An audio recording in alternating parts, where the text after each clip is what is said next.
I am running for President of Ireland, not in spite of my distance from politics, but because of it. In a time when trust is corroded by patronage, scandal, and moral cowardice, we need a presidency that is not absorbed into the system, but positioned above it.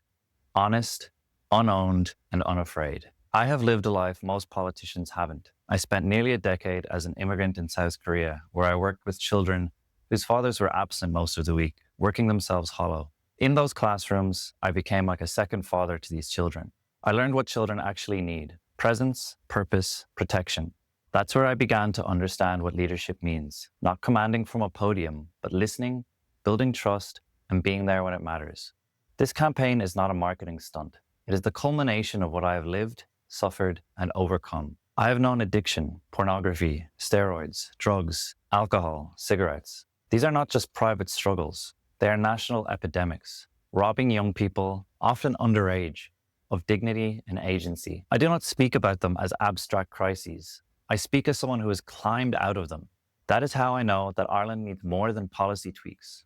We need a cultural renewal, deep, generational, and moral. The youth of Ireland need a real role model, not a polished suit who speaks in abstractions, but someone who understands the evils that grip them and how to release them. The presidency is not a legislative office. It is not about controlling a budget or passing bills. It is about memory, meaning, and national tone. The president is meant to be the moral compass of the republic. Above parties, yes, but never above principle. And yet, over time, the office has been reduced, shrinking into ceremony or captured by safe hands chosen through party consensus. This is not neutrality. It is cowardice in disguise. I am not from a political dynasty. I do not drink in golf clubs or political watering holes. I am not beholden to a party machine. That is not a weakness. It is my greatest strength. I carry no debts into this campaign. I offer only the truth as I see it and the vision to match. They say I am too young. I am 35, the minimum age set by our Constitution. If the problem were age, we would have made it 45 or 55. What they mean is I do not fit the mold, that I am not groomed, not pre-approved, not tame. But Ireland does not need more of the same. It needs courage. It needs a new memory. It needs a vision that can lift its young, not lecture them. But what if this young, untamed man causes a scandal? To that, I ask, have we not already lived through decades of scandal, committed not by the young or untested, but by the seasoned, the suited, the supposedly serious? Ireland's political history is littered with betrayal. Taoiseach after Taoiseach, bought out by developers, ministers who sold out public housing for private gain, tribunals that cost millions and delivered little but silence. And who were these men? They were not 35. They were not outsiders. They were party loyalists in their 50s and 60s, well-dressed, well-networked, and deeply compromised. If age and experience guaranteed moral clarity, we would already be living in a golden age. Instead, we've seen the same pattern. The older they get, the more tightly they cling to old alliances that do not serve the people, but serve profit. These are the men who siphon public money into their cronies' businesses. These are the architects of policies that hollowed out communities while enriching landlords and lobbyists. They have long CVs, but no conscience. Perhaps someone who comes from a different path is precisely what this country needs. Someone with no vested interest in maintaining the status quo. Someone who has already walked through failure and come out freer. Someone who does not mistake polish for principle. If the old guard had delivered, this campaign would not exist. The fact that it does is the clearest evidence of their failure and our urgent need for something new. I am not here for an easy payday or a free pension plan beyond my years. The President of Ireland is obnoxiously overpaid. That is why I will create the Uachtaráin Culture Fund. I will donate half of my salary and all of my presidential pension to this fund because leadership begins with sacrifice. This fund is a living engine for the Irish cultural rebirth, especially among the youth. We will incentivize Irish artists, writers, musicians, dancers, and young thinkers to contribute meaningfully to the Republic's identity, not as passive consumers, but as creators. Alongside my own contribution, we will create tax-incentivized pathways for Irish businesses and cultural figures to donate with a sense of tax sovereignty, empowering our children with the tools and platforms to rebuild Irishness, not through nostalgia, but in bold, modern form. We have too long allowed the worst instincts of power to dominate: backroom deals, donor patronage, mismanaged immigration policies designed for private profit, not public trust. The consequences are visible in every disillusioned community where youth drift into crime, addiction, and apathy. What they need is not another leaflet, but purpose. What they deserve is not pity, but investment. Clubs and services that actually work.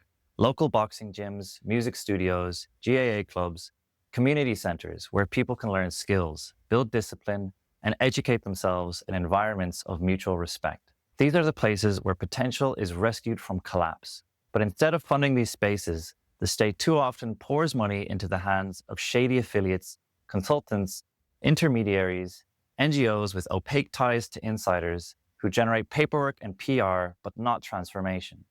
We do not suffer a lack of funds. We suffer from a failure of moral direction. There are judges in this country, including Martin Nolan, whose decisions have caused widespread public outrage.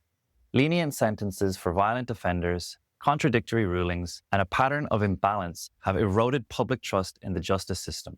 I say clearly, such men should not remain in positions of power. As president, I will not appoint judges of that character. I will also use the constitutional power of clemency not as decoration, but as duty. I will review wrongful convictions.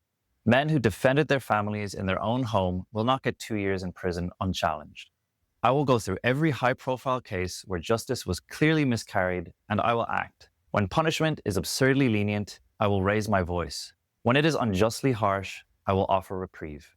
If the hate speech bill proposals by the EU come through again, I will make sure nobody is wrongfully imprisoned by vague misinterpretations. The presidency must not merely preserve the law, it must preserve justice. When a government is good and righteous, a president should follow its lead and be loyal to the national cause. But when a government is corrupt, treacherous, or indifferent to its people, it is the president's responsibility to stand as the final moral check. This does not mean staging coups or grabbing power. It means using the full dignity and discretion of the office to plead, pressure, and, when necessary, resist. Too often, we have accepted a taboo around presidential political involvement. But what use is a president who watches the house burn and says nothing simply because the protocol says to be silent? Under present circumstances, the president must act, not with partisanship, but with principle. The presidency is not just a representative of the people. It must be a moral standpoint, especially towards the government. That means holding the Taoiseach and the Oireachtas to account without compromise or delay. This campaign is not about me.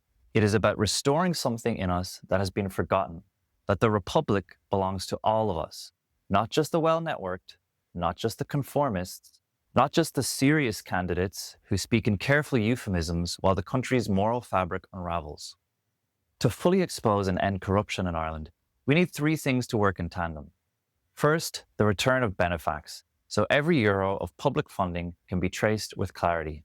Second, we need to elevate independent watchdogs like Gript and voices like Nick Delahanty, giving them the mainstream platforms they've long been denied. Investigative journalism and public records are not luxuries. They are the oxygen of a functioning democracy. And third, we need a president in Áras an Uachtaráin who does not flinch, who refuses to rubber stamp the slow decay of public trust. The government cannot be trusted to watch itself. It must be watched, clearly, consistently, and unapologetically. In a real republic, visibility is not optional. It is mandatory. So yes, I am serious. I will work 7 days a week, and I'll keep working, not for power, but for a people whose voices I know because I've lived among them, not above them. I offer no pretense, only presence. No polish, only principle. I do not pretend that I have every answer, but I carry a question worth fighting for. What would it mean if Ireland remembered what it stood for and dared to live up to it again? I am not here to recreate the Celtic Tiger. That era, for all its growth, collapsed under the weight of greed, speculation, and political cowardice. I want something deeper, a more mythic republic, rooted in memory, honor, and regeneration. Let us become a Celtic dragon instead, wise, enduring, and fiercely protective of its people. This time, what we build will be safeguarded. A culture fund and every public cent attached to it will be locked behind transparent oversight and civic participation. Anyone who tries to siphon these funds into shady pockets or offshore schemes will be burnt to a crisp, because we have learned, and this generation will not let its future be looted. Our dragon will not sleep while the Republic is robbed again. That is why I am running.